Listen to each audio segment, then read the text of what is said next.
di wax pour waxu politique sañu fa génne ay chiffres yoo xam ne du ay chiffres yoo xam ne du dëgg yaakaar naa sénégalais buy xalaat xam nañ ne que keroog li premier ministre wax ministre de l'économie wax ko ministre de la justice wax ko lépp fi ñu ko teg du ci projet Pastef du ci ay enquête u Pastef si ay enquête ci ay résultats inspection générale des finances ak cour des comptes bi ñu fi teg nga xam ne dañ leen di fay pour ñuy def loolu foog mu leer ci boppu sénégalais c'est important déjà maa ngi ñëwaat ci kanam tuuti Abdoulaye Mbow en tant que xibaar naka ngay jàngatee communication bu gouvernement bi ci comme li DG wax par rapport ak les révélations faites par le premier ministre Ousmane Sonko. Le journaliste il ne retient que ce qu'il entend en attendant de voir le contre-argument de ce qu'il a entendu. Et véritablement de jouer li nga xam mooy l'équilibre lié à l'information et à son traitement. Voilà. Mais nag bu ñu analyser dans le fond. waaw dans le fond. xam nga man nous sommes condamnés à travailler malheureusement avec les institutions de Bretton Woods muy Banque mondiale des FMI. Tout à fait. Bien vrai que man sama wàll bopp man africain bi man mu góoma ay FMI ak yooyu mais nous sommes condamnés. Je me souviens de ce rire ou j'allais dire de ce rire cynique et unique de Michel Camdessus qui a été directeur général du Fonds monétaire international parlant de l'Afrique. mu ne leen mënuñu gis nga ñi ngi si sukaraat ñu ñoo leen branché racole buñ koy rocc ñuy faatu comprendre institution de Bretton Woods yooyu depuis 79 ba tey ñoo fi nekk ñoo ñu imposer des solutions économiques prêtes à porter des solutions économiques prêtes à porter ba tax suñu koom lu bari nag saay effectivement plan d'ajustement structurel ñoom ma privatisation sauvage de nos unités industrielles ñooma et cetera parce que dans le temps xam nga lañ leen la wax jamono yooyu Banque mondiale fi ñuy taxaw ne la le pays qui ne publie pas une liste d'entreprises privatisables ne sera pas déclaré éligible au concours du fonds loolu la ñu daan wax compa pour dire quoi donc bu ñëwaatee tey jii nii partenaire la te nous sommes condamnés léegi nag partenaire boobee am na ñu naan li premier ministre bi wax ay waxu daanu sareet la parce que mënuñoo nax ki nga xam ne moom dafa am instrument de contrôle je donne 3 exemples le Congo nëbb na det ay chiffres si wàllu borom nëbb na ko FMI je sais pas si vous avez suivi cette information nëbb na ko FMI ba ay jamono ba muy feeñ ba après ba ñuy waxtaan ak ñoom ñaar le Mozambique dal na ko avec le Crédit Suisse mais plus récemment la Grèce jëm si li nga xam ne mooy yenn maquillage yenn chiffres yi par rapport ak ñi nga xam ne ñooy institution de Bretton Woods yi ba muy dugg en récession économique donc xam nga lan moo am solo gis nga kër taxaw di waxu politicien la moom mu wax ko moom mi politicien parce que moom miy ñiy tontu gum yëpp xamuñu si ñaar dërëm yoruñu woon budget tabbuñu la woon ñu nekk ay jëwriñ yaa ngi dégg xam nga la ñuy def wax sa xalaat kese la ñuy def gis nga borom altine yi ma ngay fër yi daa guddi borom altine yi gis nga ko mu ngi fër yi si wax yoo xam ne en réalité positionnement bi da nga ko dégager politicien nga gis nga xaritu Dadis l'ancien camarade de Dadis gis nga ko jamono yi dañ koy yebal rek muy mbel politicien la dafa am ñu muy tontul gis nga kan nekkoon ca palais ba jamono koy dégg sax mu naan de xaw ma day lancer mouvement bon quand tu es analyste ben tu dis que je n'appartiens à aucune chapelle politique mais boo xasee ba dugg si lancement mouvement mais je dis tu es dans la politique impliqué et je dis encore une fois quand on analyse mënuloo ne mais en 6 mois lépp bon lépp ñuul bu kukk comme analyste je dis encore fii la yàgg nañ fi toog ji bi oui tout à fait régime président Macky Sall man analyste lu ma laaj ku baax lu baax je leur dis et je le rappelle et je le rappelle jusqu'au moment où nous parlons fii lépp li nga xam ne baax na ci projet lépp lu ma xalaat ne baax na ci programme lépp lu moo di avancement ci dëkk bi te mu soxal régime boobu dañ koy wax mais je dis encore une fois Mamadou Lamine Diallo bu tekki à travers ces caisses tekki interpellé na plusieurs fois le gouvernement il n'a jamais eu de réponse jëm si li nga xam ne moom dafa doon jàpp ni comme ni ko DG waxee chiffres yi dañ koy maquiller. Ousmane Sonko en 2019 en sa qualité de député il l'avait dit. Donc gis nga moom l'ancien camarade de Dadis moom ñaata yoon la wax ni fii gars yi ñu ngi tibb ni ngi nangam. Mais je dis encore une fois il y avait la prévarication à outrance. Il y avait des détournements de deniers publics à outrance. Il y avait une corruption exponentielle. te loolu nag malheureusement ji bi moo répercuté wu maintenant xam nga lan la ñuy xaar. Le contre argument il y a 3 ministres des finances qui ont été interpellés par kii gën a wax 3 ministres des finances la interpellé Amadou Ba Moustapha Ba Abdoulaye Daouda Diallo mais ils sont là ils ont les dossiers ils ont les chiffres man de bëgg naa bokk naa ci Sénégalais yi bëgg ñoom itam ñu gën a wax ba nga xam ne effectivement dañu mën a xam lii ñu wax parce que l'affaire est très grave fa lay daaneel l'affaire est extrêmement grave jibi 1800 milliards xawma dafa bëri de nga leb ko te trésor yëgut 605 milliards ñu koy wër parce que budgétisé wuñu ko mais jibi c'est grave moo tax it fu mu toll nii man fu mu toll nii est-ce que du ma ket pour fay 900 000 mais nag ñi ngi xaar contre argument bi parce que tam dina am solo et c'est là où il faut mettre le curseur par rapport justement au débat bi nga xam ne mooy le débat qui s'impose et ce débat il est économique. Alors débat bi lu mu laal économie tamit laal na ci wàllu yoonu tamit muy justice alors Pape Ahmadou Mbaye sur financement du trésor public ak dépenses non budgétisées mën nañ ci topp nit. Absolument Djibi xam nga mooy di doyen wax tout à l'heure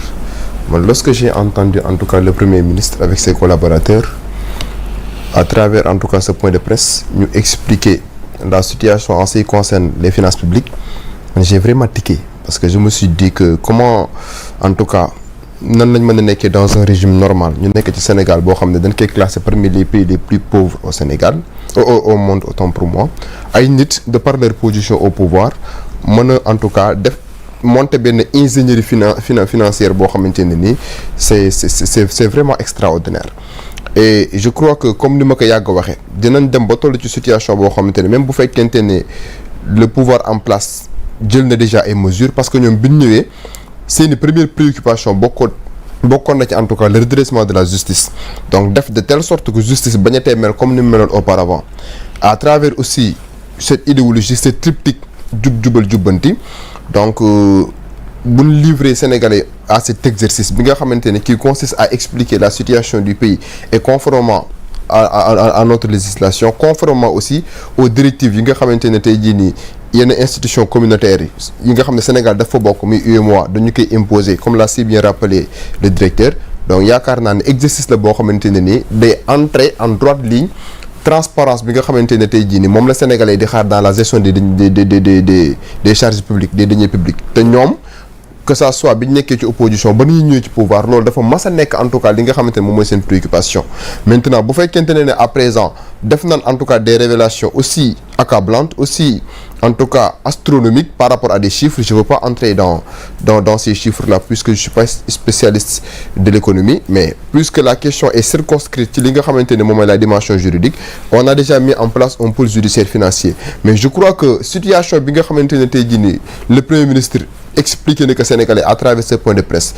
nécessité na présentement ni au-delà du fait que ñu mettre en œuvre benn mécanisme pour organiser la répression contre la délinquance économique et financière muy le pôle judiciaire financier yaakaar naa ne que ça soit ñi nga xamante ne tey jii interpellé na leen sur la question mooy les 3 personnes ñi nga xamante ne doyen Mbow lim na leen ñooñu Sénégalais ñi ngi xaar en tout cas ñu apporter seen réplique éclairer la lanterne des Sénégalais par rapport à ces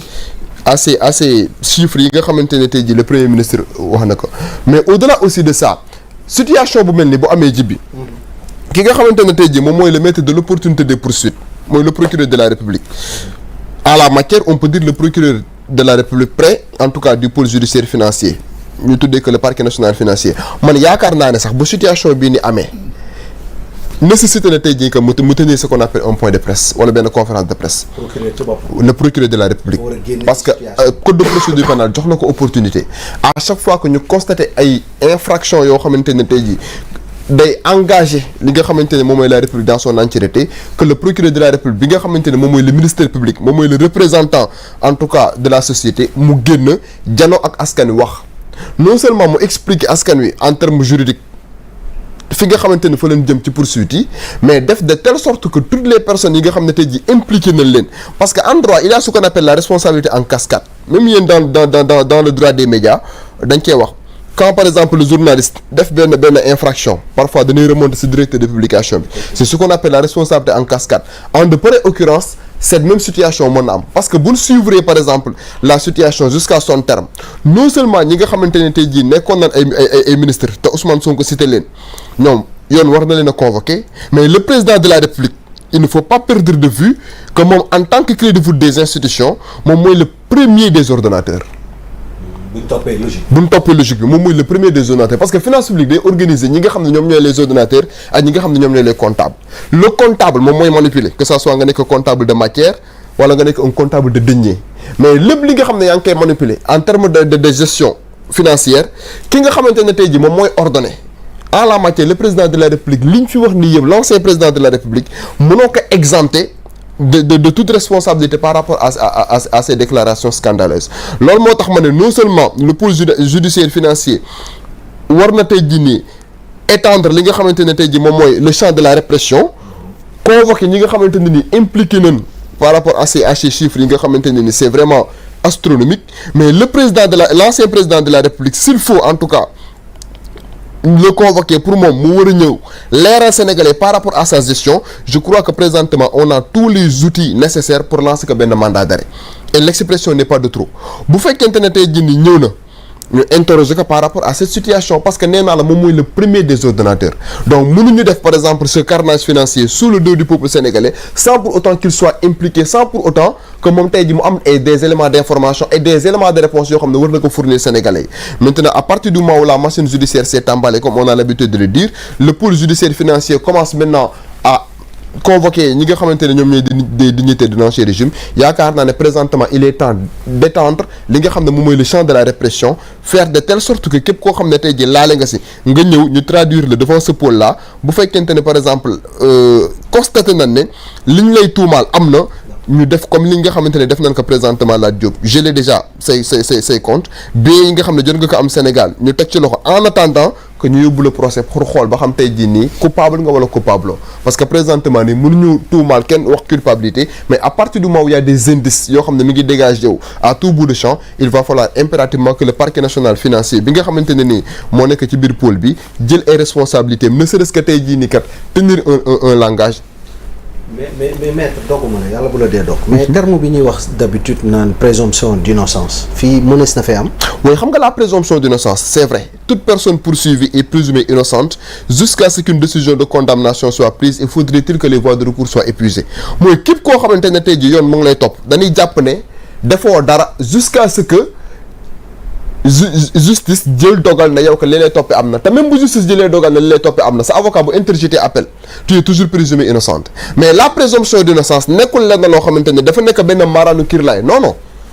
nekkul maraanu kiirlaay de c'est-à-dire présomption d'innocence c'est juste pour ne pas en tout cas violer les droits de la défense pour bañ a tuumal nit ki ne def na alors que ñu ngi la procédure suit son cours mais cette présomption d'innocence là boo ko tegee de côté bu ay indice amee parce que j'ai l'habitude de dire que les gens ont tendance à penser que le procureur de la République wala le procureur près du pôle judiciaire financier buy poursuivre dafa war a poursuivre sur la base de preuves tangibles non le procureur il n'a pas besoin d'avoir des preuves tangibles et palpables pour poursuivre le procureur il poursuit sur la base d'indices. D'accord léegi bu gisee ne am na ay indices yoo xam ne mu ngi peser ci nit que ça soit un ancien ministre wala dara day enclencher ay des poursuites contre ce gars là bu mu ñëwee nag instruction dina am il appartient au juge d'instruction mu creuser dans son instruction préparatoire pour xool ba xam li lay toppee am na wala amul bu ñu jugee instruction ñu dem devant la juridiction du jugement foofu aussi on va discuter des preuves tu auras ton avocat l'État du Sénégal aura ses avocats il y aura l'agence judiciaire de l'État qui est là pour défendre les intérêts matériels et moraux de l'État donc mu nekk leen na loo xamante ni équilibre da ciy am képp koo xamante ne tey jii war nga défendre sa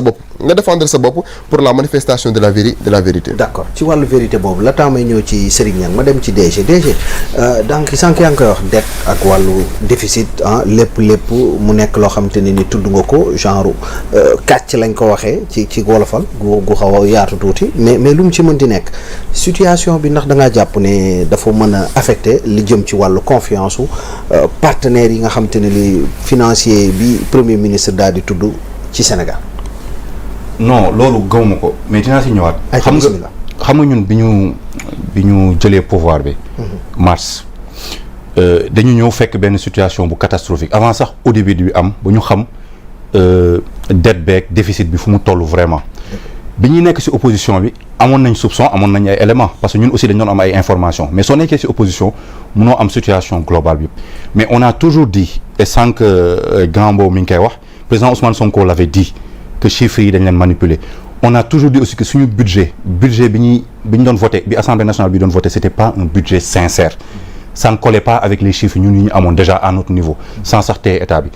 bi ñu ñëwee automatiquement